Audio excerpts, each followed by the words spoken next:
দেশের দ্বিতীয় প্রাচীন বিদ্যাপীঠ রাজশাহী বিশ্ববিদ্যালয় সমাবর্তন আয়োজনে বেশ পিছিয়ে।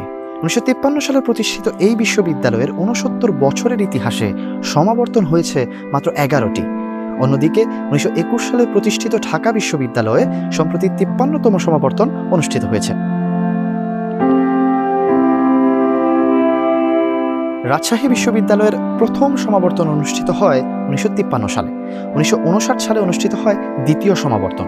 পরবর্তীতে স্বাধীনতার আগে 1961 থেকে 1970 সালের মধ্যে অনুষ্ঠিত হয় তৃতীয়, চতুর্থ, পঞ্চম ও ষষ্ঠ সমাবর্তন।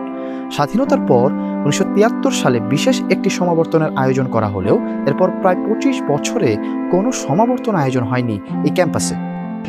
আমাদের যখন সমাবর্তন হয় না তখন আমাদের মূল সনদ হাতে আসে না। হাতে না আসার দরুন আমাদের কি হয়, আমাদের এই যে একটা শিক্ষাবর্ষের সাথে কর্মক্ষেত্রের একটা বিশাল বিরতি, বিশাল যে একটা গ্যাপ, এই গ্যাপটা অপূরণীয়, যেটা দেখানো সম্ভব হয় না। এবং এটা খুবই হতাশাজনক এবং আমাদের জন্য দিনকে দিন এটা আমাদের জন্য চরম একটা বেদনাদায়ক বিষয় হিসেবে সৃষ্টি হয়ে যাচ্ছে। শিক্ষা জীবন শেষ করার সাথে সাথেই তারা যাতে সমাবর্তনটা পায়, এই আকাঙ্ক্ষা কিন্তু সকল শিক্ষার্থীর মাঝেই থাকে এবং এক্ষেত্রে একটা সনদের বাড়তি ঝামেলাটা থাকে না প্রতিনিয়ত সমাবর্তন হলে। কিন্তু রাজশাহী বিশ্ববিদ্যালয় স্বাধীনতার পরবর্তী সময় থেকে সমাবর্তনে খুবই পিছিয়ে। আমরা চাই প্রতিনিয়ত ধারাবাহিকতা বজায় রেখে সমাবর্তনগুলো আয়োজন করি এবং শিক্ষার্থীদের যে আশা আকাঙ্ক্ষা বা প্রত্যাশা আছে সেটা পূরণ হোক। প্রতিষ্ঠার শুরু থেকেই নিয়মিত সমাবর্তন আয়োজনের সংস্কৃতি তৈরি হয়নি উত্তরবঙ্গের শ্রেষ্ঠ বিদ্যাপীঠ হিসেবে পরিচিত এই বিশ্ববিদ্যালয়ে। স্বাধীনতার পরও একই ধারা অব্যাহত থাকে। সর্বশেষ 5 দশকে মাত্র 5টি সমাবর্তনের আয়োজন করেছে বিশ্ববিদ্যালয়টি। নিয়মিত সমাবর্তন না হওয়ায় হতাশা প্রকাশ করেছেন বিশ্ববিদ্যালয়ের সাবেক ও বর্তমান শিক্ষার্থীরা। বিশ্ববিদ্যালয়ের একজন ছাত্রের অন্যতম তাৎপর্যপূর্ণ একটি ঘটনা হচ্ছে যে সে তার সমাবর্তনটি পাবে। কারণ একটি সমাবর্তনে কি হয়, একটি সমাবর্তনে সে যে অনার্স করেছে কিংবা মাস্টার্স করেছে কিংবা পিএইচডি করেছে, এমফিল করেছে বা যে কোনো ধরনের ডিগ্রি নিয়েছে, সেই ধরনের ডিগ্রির যে একটি মূল্যায়ন সেটি সে বিশ্ববিদ্যালয়ের কর্তৃক সনদপ্রাপ্ত হয়ে অর্জন করে। তো সেই জায়গা থেকে সে যখন এটি পায় না তখন কিন্তু এটি তার মধ্যে হতাশা তৈরি করে বা এটি পেতে যখন তার অনেক বেশি দেরি হয়ে যায়। আমি গত 2020-21 সেশনে মাস্টার্স কমপ্লিট করেছি এবং আমার অনার্সের সেশন ছিল 2015 সালে। দুঃখজনক হলেও সত্য যে আমি বের হয়ে যাওয়ার 2 বছর বা 3 বছর পরে এখনো পর্যন্ত সমাবর্তন পাইনি। সামাজিক যোগাযোগ মাধ্যমেও নিয়মিত সমাবর্তন আয়োজনের দাবি জানিয়েছেন রাবি শিক্ষার্থীরা। সম্প্রতি অনুষ্ঠিত হওয়া ঢাকা বিশ্ববিদ্যালয়ের সমাবর্তনের পর বিষয়টি আবারও আলোচনায় আসে। সমাবর্তনের একটা বড় সমস্যা আমাদের, যেহেতু আমরা মনে করি যে সমাবর্তনে যিনি আচার্য বিশ্ববিদ্যালয়ের তিনি আসবেন এবং তিনি হাতে তুলে দেবেন সার্টিফিকেটগুলো।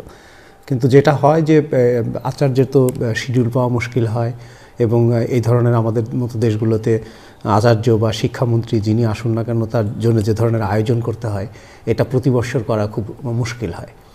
তার ফলে এটা অনেক জায়গাতে এরকম আছে যে সার্টিফিকেটগুলো, এই যে সার্টিফিকেট অ্যাওয়ার্ড যেটা করা হয় সেই সব জায়গাগুলো অনেক সময় ফ্যাকাল্টি ওয়াইজ ভাগ করে দেওয়া হয়। আর আমাদের যেহেতু প্রচুর ছাত্র, আর যেটা হয় কি যে আচার্য আসেন বা শিক্ষামন্ত্রী যিনি আসেন তারা কিন্তু সবাইকে হাতে দিতে পারেন না। ওনারা হয়তো প্রতীকী অর্থে 1জন বা 2জনের হাতে সার্টিফিকেটটা তুলে দেন, তো অন্যরা তো সেই সুযোগটা পাচ্ছে না। অনেকেই কিন্তু এর জন্য ডিপ্রাইভড ফিল করে, অসন্তোষ প্রকাশ করে আর কি। বিশ্ববিদ্যালয় সূত্রে জানা যায়, নিয়মিত সমাবর্তন আয়োজনের ক্ষেত্রে রাষ্ট্রপতির সময় পাওয়াটা কঠিন। সেই সঙ্গে বিশাল এই কর্মযজ্ঞ সম্পন্ন করার জন্য সংকট রয়েছে প্রয়োজনীয় লোকবলের। তবে শিক্ষার্থীদের চাহিদার দিকটি মাথায় রেখে নিয়মিত পরিসরে সমাবর্তন আয়োজনের চিন্তাভাবনা চলছে বলে জানিয়েছে বিশ্ববিদ্যালয় কর্তৃপক্ষ। একজন রাষ্ট্রপতি নানাবিধ সরকারি কাজে ব্যস্ত থাকেন। আমরা এইগুলি তাদের আমরা জানাবো এই মুহূর্তে। জানানোর পরে ওনারা আমাদের সময় দেবেন এবং আমরা শুধু প্রত্যাশাই না, আমরা দাবি করব যে মহামান্য রাষ্ট্রপতি আমাদের ক্যাম্পাসে এসে আমাদের সমাবর্তন অনুষ্ঠানে উনি সভাপতিত্ব করবেন এবং আমাদের ছেলেমেয়েরা সেই প্রত্যাশাটি চরমভাবে করে। সকল বাধা যা কিছুই থাক না কেন, ওনার শিডিউল যেমনই থাক না কেন, আমরা আমাদের একটি দাবি তার কাছে আমরা করতেই পারি এবং সেই দাবিটি উনি আমাদের প্রত্যাশা পূরণ করবেন। 1998 সালে অনুষ্ঠিত 7ম সমাবর্তনের পর আবারও দীর্ঘ বিরতি দিয়ে 2012 সালে অনুষ্ঠিত হয় বিশ্ববিদ্যালয়টির 8ম সমাবর্তন।